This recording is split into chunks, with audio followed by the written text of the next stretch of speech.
We are barreling toward the All Star break, and I have Lin Dunn here to talk about all things Indiana Fever. Locked On Women's Basketball starts now. Ogunbowale for the win. You are Locked On Women's Basketball, your daily podcast on women's basketball.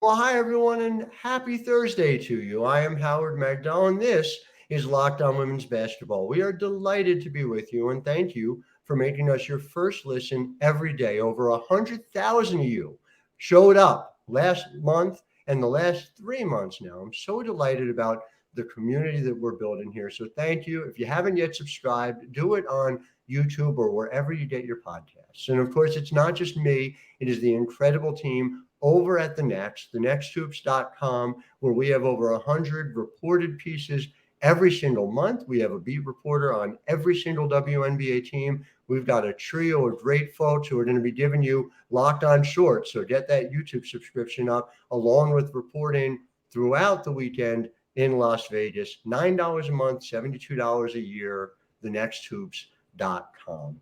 And we have covered a very interesting Indiana Fever team. We got the great Tony East on the beat, but it's time to go a little bit deeper with the architect. And Lin Dunn is here to talk about a lot of things. In segment one, we're going to talk about somebody who's going to be in Vegas, and that is Aliyah Boston. In segment two, some of the other emergence that we've seen over the course of this. But Lin, just to give our listeners a sense, it is very easy to look at top line and you say, all right, well, there's a bit of an improvement, 5-15 after 5-31 last year. But I just want to throw even just a couple of secondary line numbers, and then we're going to go deeper, right? Last year, the Indiana Fever were in offensive rating last in the WNBA, 96.6 points per game. This year, 103.3 points per game. Solid middle tier, 6th out of 12. Last year, defensive rating, 110.3. That is up or down, depending on how you want to talk about it, to 108.1, which is actually 10th out of 12. So you've got a net rating that went from minus 13.7 to minus 4.8. You guys are right in games. You know, that game against New York Liberty, that Aliyah Boston 3. I mean, just a classic game. But I just want to know, top of the line from you, how happy are you with what we're seeing in terms of the improvement so far before we get into the how and the why? Well, first, Howard, thank you so much for you do for women's basketball, in particular the WNBA. We're forever grateful for your just total all-in commitment to our sport, and so thank you. I always want to make sure you know how much we appreciate you. I feel really good about where the Fever are. You know, as you said, we only won 5 games all of last year. Mm-hmm. We've already won 5, and we continue to get better. We're in almost every game. I think there's only been one game where we didn't have a chance to win, which is significant for a very young team, maybe the second youngest team in the league. I've seen market improvement in individuals. I've seen improvement in the team as a whole. I like the growth of our young coaches, our young coaching staff. So I'm very positive about where we are year 2 of this rebuild. I always said I had a 3-year plan. Could we be a little bit ahead of schedule year 2? I think so, since we've already won 5 games. And we've already played a very, very difficult schedule. So I'm optimistic about the growth of our babies. You know, they're young, they're growing. They're eager, they're enthusiastic, they're coachable. Just like that game yesterday, you know, we get down, but we don't quit. We don't ever quit. You know, that's a Fever trait. And so I'm sure New York knows they escaped with a victory. And so that's the way it should be. Absolutely. And, you know, the schedule gets a little harder before it gets easier. I had, and I think I shared this with you, that my hot take preseason was I thought this was a playoff team. You guys are certainly in range, but you have 4 road games to open up the second half. You then have 4 road games for the entire rest of the season. Does it feel to you like by, let's say, the end of July, we're going to have a sense of where this season's going? I think we're positioned in a perfect spot if we can stay healthy. We've got to get Lexie and Liz back healthy, and of course the break here helps. Yeah. And stay healthy, and then continue to grow after this really, really tough opening part of the season. And then now we're in a situation where we could chase for that last playoff spot. And people may think, "Oh, she's crazy." Well, I am a little crazy, but it's doable because of the way the schedule is. If we bend but don't break, if we get better through these next 4 road games, and don't just fold because it's so dang tough, then I think we'll be okay to challenge for that last spot, which of course is our goal. It's a 3-game deficit from Chicago, the final playoff team as of right now, and there's plenty of time left to do it. So it will be interesting. I do want to talk about Lexie, and I want to talk about Liz. The Lexie playing with a broken nose is just the ultimate Lexie Hall story, but just kind of reinforces where she is. But let's go first and talk about Aliyah Boston. And look, to me, the question with Aliyah Boston was never, is she going to be a superstar from day one? And she is. She's not just an all-star. She's an all-star starter right away, which is incredibly rare, as you know, in this league. I guess, and I don't mean to lead with negativity here, but I'm curious, what, if anything, is left for her to add to that game? And I frame it as like, it reminds me a lot of what Candace Parker did in 2008, where she comes in and is not just rookie of the year, but is MVP, is right away playing at that elite level. So like, what are you looking for as growth for Aliyah Boston?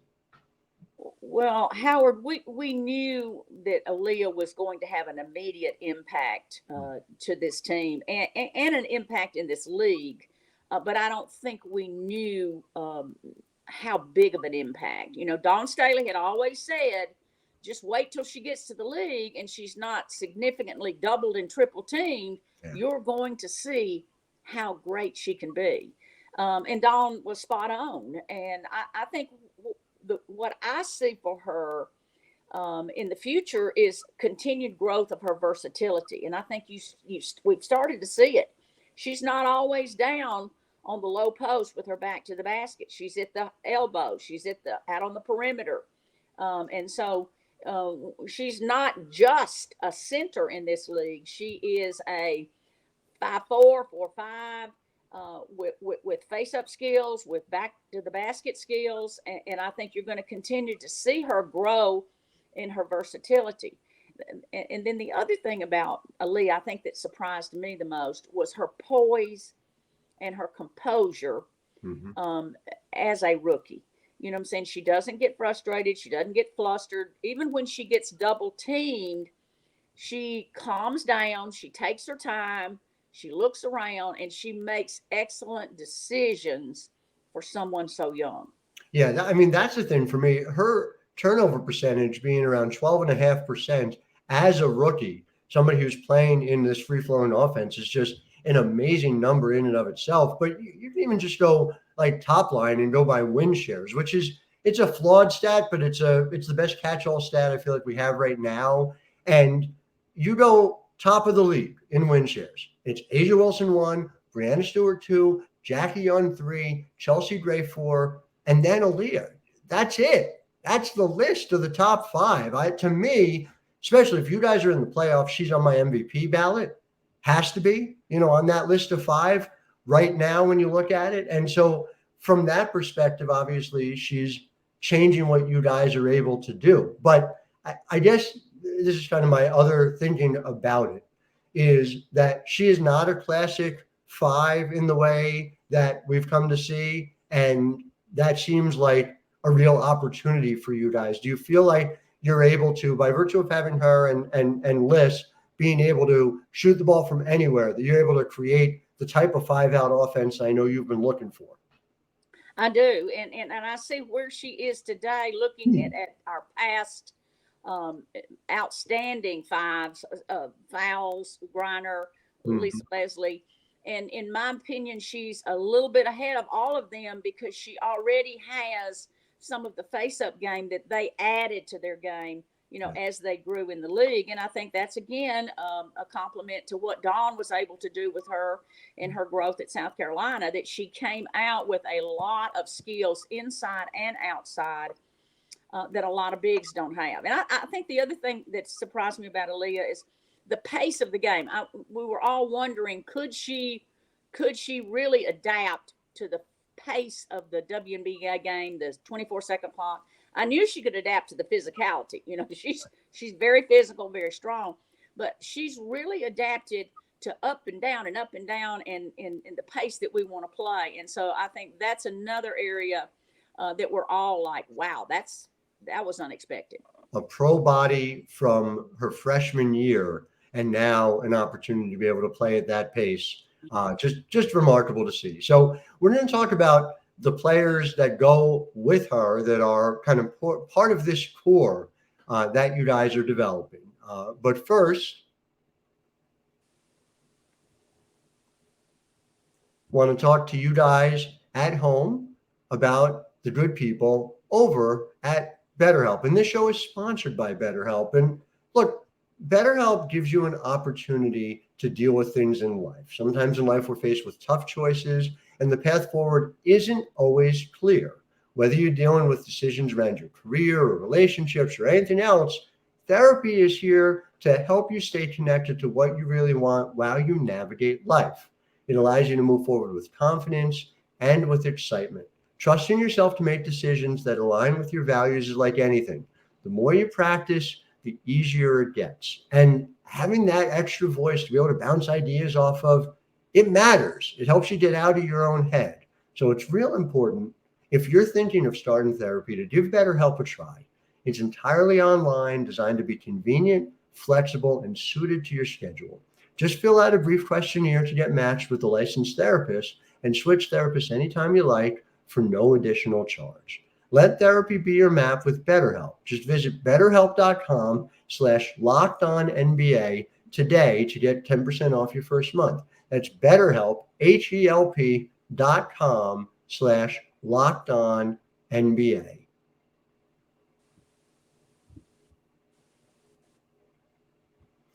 So, well, obviously, Aliyah Boston's emergence has been key.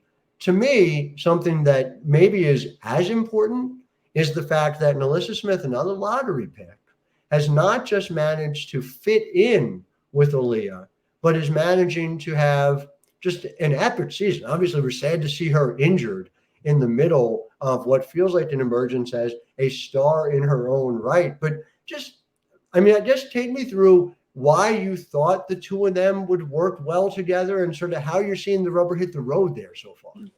Well, that's another characteristic about Aliyah. Her presence on the floor makes everybody else better. And that's one of the great, compliments to a player. Does my presence make others better? Mm-hmm. And I think what has happened for NaLyssa, of course, she's a year older, year wiser, year stronger, more fit than she was coming out as a rookie. And now she sees how well those two can play together. Started in training camps and continued to grow. And I think the fact that they're both versatile, here we go again with inside, outside. Neither one is limited to the low block. Neither one is limited to the outside area. And I think yesterday when you saw Aliyah hit that three, you're thinking, hey, wait a minute, because NaLyssa is a three-point shooter. But I think they both have the potential to spread the floor. And I think now that they've gotten to know each other, they've gotten to learn how to play off of each other, that there's no doubt that NaLyssa has benefited by having Aliyah there, and Aliyah has benefited by having NaLyssa there. I felt like NaLyssa should have been seriously considered for an All-Star berth, but with the play that she's had. Unfortunately, there's so many All-Stars. We've got, a lot of great players in this league. And hopefully in the future, she's going to be an All-Star, as she should be. But we'd love to see the growth that we've seen with NaLyssa. Helped her, gave her some confidence. She dominated that league, and then now the two of them, a rookie and a second-year player, they're the future of the franchise. It's a foundation. It's a building block, man. I'll tell you, All-Star voting. I had a media vote as an All-Star star, and it was just like it just felt like it was Sophie's choice, but for the All-Star game, I'm trying to. It is such a challenge, and sometimes you hear loud voices on social media. Oh, you have to. This person had to be included. It's like, okay, well, who are you leaving off? Because there's no good easy answer on that. I suspect we're going to see NaLyssa Smith in a lot of All-Star games in the future, and just there's a couple of things I want to highlight as they relate to Liz. And one of them is you talked about her ability to stretch the floor. She was a 38% three-point shooter last year on 4.9 attempts per game. So, legitimately had done it. I don't honestly think much of the fact that the numbers are down a little bit this year. It feels very small sample to me. There's some she was able to do in college as well. But when you're evaluating how somebody's doing in a given season, are you worried about the numbers at this point? Or are you looking at form? Like, how are you evaluating what they're able to do within a given season? Well, I'm more, of course, I believe in the statistics. I love, that's just one piece of the puzzle, the analytics, all of that type of stuff. But I'm also very focused on how they play together, how they work together, because your 4 and your 5 have to really be, on the same page. They have to be able to interact, communicate, and know, just it's a teamwork between those two, just like with your 2 wings, your 2 and your 3. But I've seen that growth. And I've seen their ability to play off of each other and read each other. And so I'm more interested in that chemistry that's building between those two than I am, is she shooting 32% or is she shooting 29%? That's not what I'm focused on right now. What I am seeing a lot of is when NaLyssa goes down to post up because she's got a mismatch or whatever, and NaLyssa pops up to the top, that pass. And that is what Aliyah is extremely good at, her passing skills. Mm-hmm. Wow. High-low pass, she knows where people are. She has a high basketball IQ. And so she's able to get the ball to NaLyssa down low. And they're just babies. So let's give them a little more time to grow up even more. But they are going to be 2 of the cornerstones as we move forward with this franchise. I mean, the thing that I keep going back to is yes to all of that, right? But again, it's more like, all right, let's assume what we're seeing now is the floor. The floor is so high. My favorite, and just you'll indulge me, I'm just going to take a minute and I'm going to read a list of everyone in the league who has a higher defensive rebounding percentage so far this year than NaLyssa Smith. Okay, list is over. It's nobody. I mean, she's just, and that to me, right, is a big deal too. She's still getting 4 3-point attempts per game, which means you're able to get out there and stretch the floor. At the same time, she is able to be such a presence and offensive rebounding too, but a defensive rebounding force in this league that allows her to be that true, not a jack of all trades, master of none, but just the opposite. Somebody who's able to do both for you right away. Well, I think that's the other thing about NaLyssa and Aliyah. They're playing at a high level on both ends of the floor, defensively and offensively. They're rebounding, and that's making an impact on our team. They're not one dimensional. They're going down there and score, and then they're going to give up 20 points down the other end. Right. So I think they're going to continue to grow on both, but they both get on the boards. They get second chance shots. We've just got to continue to grow our perimeter around them. And that's going to be an area that we'll focus on in the future in the draft and in free agency. Yes. And we'll talk about that and talk about also some emerging perimeter people on this roster as well. It's important that we do that as well. First, however, want to talk to you about bird dogs. And here's the thing you got to understand, right? I'm looking for clothes that do the following things. I'm looking for them to be comfortable, and I'm looking for my wife to like how I look at them. That's it. That's the whole thing, right? Well, that's what you get with bird dogs. Bird Dogs make you look good. They have stretched khaki shorts that are designed to fit slimmer through the thigh and leg, giving you a truly sculpted look, which is great because that leaves me less time I got to work out, more time I can focus on covering women's basketball. And then there's the shortcut, thanks to Bird Dogs. They do the exact same thing as Lululemon, but fit way better. They fit better than regular shorts that are made of a stiff, restricting cotton. Bird Dogs fixed this issue. They invented something called cloud knit fabric. I don't know what it is.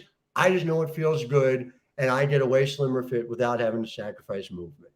So listen, go to birddogs.com/LockedOnNBA or enter promo code LockedOnNBA for a free Yeti-style tumbler. I love it. It's delicious. It keeps me hydrated. That's birddogs.com/LockedOnNBA or promo code LockedOnNBA for a free Yeti-style tumbler. You won't want to take your Bird Dogs off. We promise. So we got to talk here in segment 3 about the perimeter. And again, I mentioned it in passing, but look, I've covered Lexie Hull since she was at Stanford. We've talked about her as somebody who has a perimeter skill set and a toughness. And so when you see a player go out there, she has a broken nose in the middle of the game, and she keeps on playing. I mean, what does that tell you about Lexie Hull, if anything, that you didn't already know? Well, it reassures everyone why I drafted her, why I was intent on making sure that she joined the Fever, not only her ability to score inside and outside, her energy, her enthusiasm, her effort, but her toughness. She is relentless in her pursuit of the basketball when it comes to rebounding. She is relentless in her desire to be not a good defender, but a great defender. She dives on the floor for loose balls. And what she does is contagious. And I want to compliment the coaching staff because she's been struggling with her shot. But at the same time, because they value the other things that she brings to the court, the effort, the intensity, the defense, the rebounding, they didn't give up on her. They kept working with her, and they kept reassuring her that things would come. And over the last 2 weeks, we've seen Lexie really grow in some of the areas that she was struggling in. And now she's a real key person for us. I was most concerned yesterday in the New York game, who would replace Lexie's energy, so her effort, her defense, because I know how tough she is. The question I have is a breakthrough like that game against DC, when she's scoring 20 points. For me, as much as hitting shots, is the fact that she's got the confidence in the game to continue taking shots. So when you talk about the coaching staff working with her and telling it will come, how much does something like that matter? The 6 attempts from 3, the 11 attempts from the field matter even more than like those shots going down for a young player. It's tremendous. I mean, if you want the player to have confidence in their ability to perform at the WNBA level, then they have to believe that their coaches have that confidence in them and that they are just going to stay with them, keep working with them, keep encouraging them, and not give up on them. And I think we all know what Lexie Hull can do. And I think we're starting to see the benefits of sticking with her. She's a baby too. This time last year, she wasn't near as strong physically as she is. She's worked in the offseason to get strong. Every time she got touched, she fell down. Now this year, every time she gets touched, somebody else falls down. And so that toughness of hers and her high basketball IQ is a real plus for us. Yeah, no doubt about it. And, again, seems like she is finally finding her place in the league. And that's the other person I want to talk about who was also took a big step yesterday.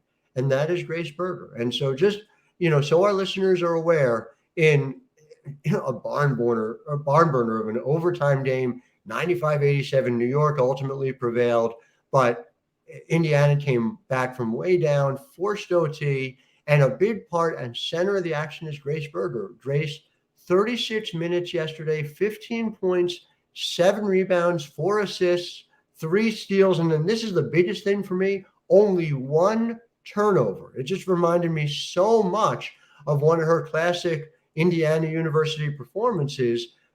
When you saw that, how much does that feel like? All right, you scout and you see and you understand who a player is, but you don't see it till you see it. How much is a moment like that, right? All right, now we know she can notch that kind of performance against top level competition. I like that comment, Howard. You don't see it till you see it. I'm going to have to remember that.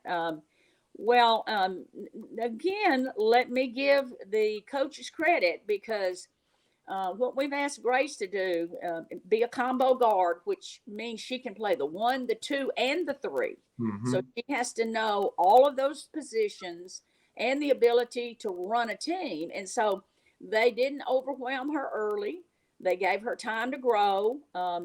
They've done a really good job of helping her grow her confidence.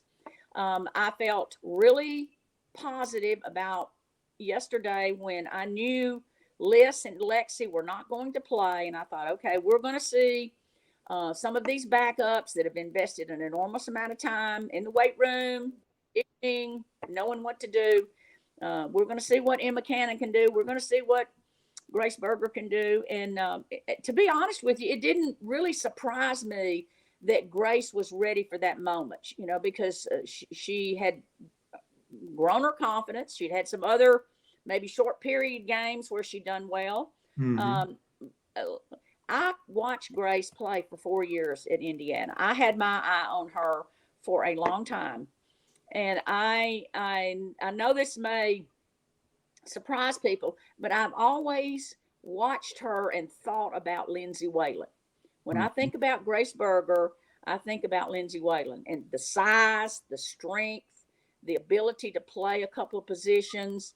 And so every time I thought about having Grace on my team, I thought, well, what would it have been like had we had Lindsay Whalen all of those years and seeing her growth? And so that's kind of how I see Grace and her future for us. Let's slow down. Let's give her time to grow. Let's give her time to get her confidence. She's always been a facilitator, number one, which is exactly what Lindsay was. And then she grew into being more of a dominant player when it came. You have to score. Now you have to score like she did yesterday. For her to take that 3 instead of trying to find someone else was a big growth for her. And so, I'm one of those people. Hey, 2 people are out. This is an opportunity for the others to get a chance against a really, really good team to show us what they can do. And so I looked at yesterday's game with those 2 hurt as an opportunity, not as, oh, dear.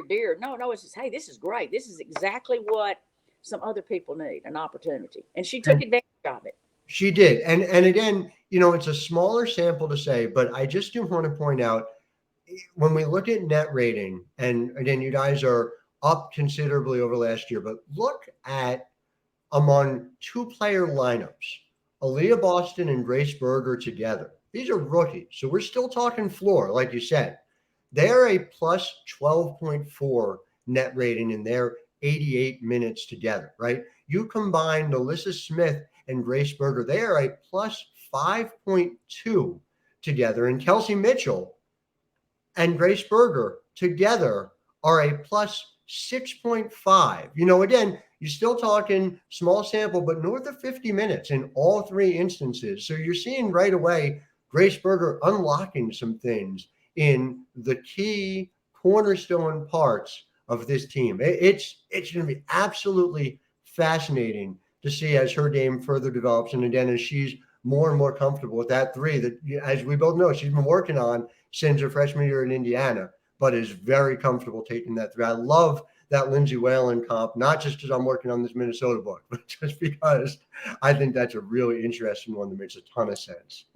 Well, and so it's an exciting time for us. But once again, there's a rookie. We're talking babies as they grow. And the other unique thing about Grace is she is a big guard. You know what I'm saying? She's a 6-foot potential point guard, 2 guard, 3 guard. So she can play all 3 of those positions and not give up a lot of size. And right. think that as we grow, I mean, look at the size on the perimeter of New York yesterday. Sabrina and Laney, you can't be small and compete at this level. So we're continuing to grow not only our skills, but our size too. Yeah, no, it's going to be. The other thing, we didn't mention this, Howard, but I do want to say how thrilled we are that Kelsey Mitchell has finally been named an All Star. Yeah. You know what I'm saying? She should have been an All Star last year. Mm-hmm. I think the coaches dropped the ball when they voted, but this year she's in. She's very deserving, and I do think playing with Aliyah has helped her a lot with her game, because now she's not double teamed as much. Because I got Aliyah, I got NaLyssa. Who are we going to double? Who are we going to help off of? So I think as we get more talented, it frees up things for the other players. My only regret about Kelsey Mitchell making the All-Star team is now I don't get to call her the best player to never make an All-Star team anymore. But other than that, richly deserved. Well, I'm sure she's happy that record is over.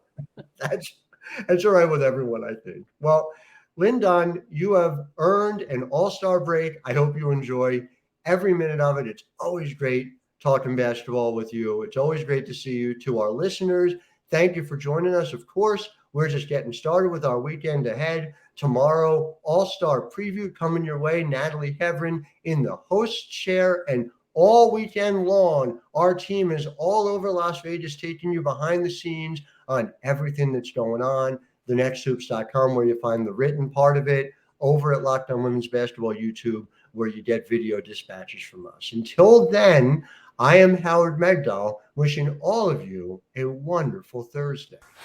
Ogunbowale for the win. You are Locked On Women's Basketball, your daily podcast on women's basketball.